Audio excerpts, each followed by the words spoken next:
In this equipment log, we have a filter that we can use. We see kind of a green hue on the rows and the columns.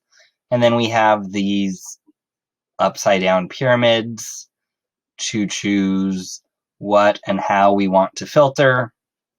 So if I click on the type, I'm able to sort it, or here we go, getting into filtering by condition.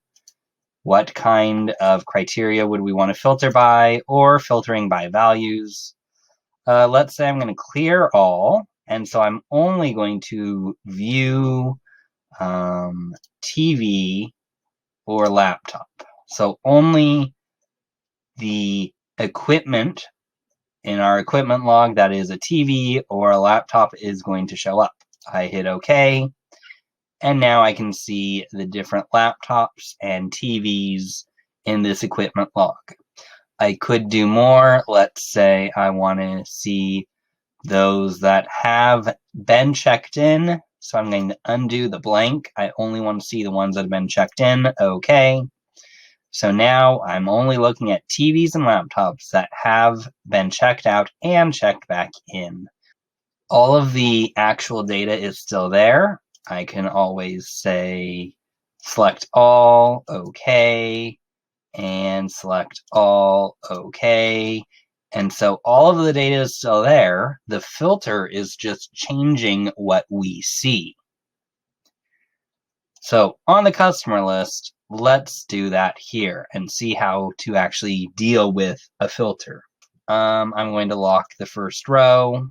I'm freezing it so that I can keep scrolling down and I can easily see the item type or the customer's name, and I'm not left wondering what each column means. The Create a Filter button can be found under Data. It can also be found over here, create a little filter. So we can create a new filter, and the cells that we have contents in are selected. We have this changed view. We've got this filter name and the range. We have options where we can update or delete the filter, and then you can always close out if you're not interested in it. I'm just going to turn on a filter as normal. I'm not creating a new filter, but the filter that we made is right there.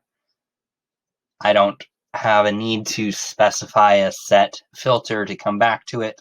That is how you would do it if that were the case. I can go into the filter and I can turn off the blanks.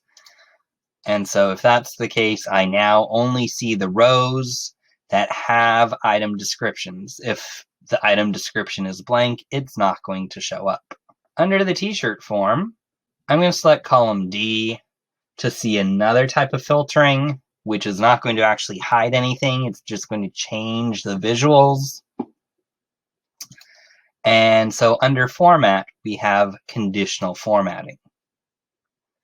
So over on the right side, we see that column D is selected. And so what are the rules for formatting? So let's say if the text contains or is medium, we're going to have the formatting style be this black on green background. That works. I'm going to add another rule to say if the text is large, if this person is ordering a large shirt, it can be yellow background. Let's add another rule and say if it is small, it will be red background. And okay. So in column D, if the text matches or contains this word, then we are going to see that formatting applied to it. This is another way that you can visually represent data. We can have an easier time of determining different shirt sizes that are ordered.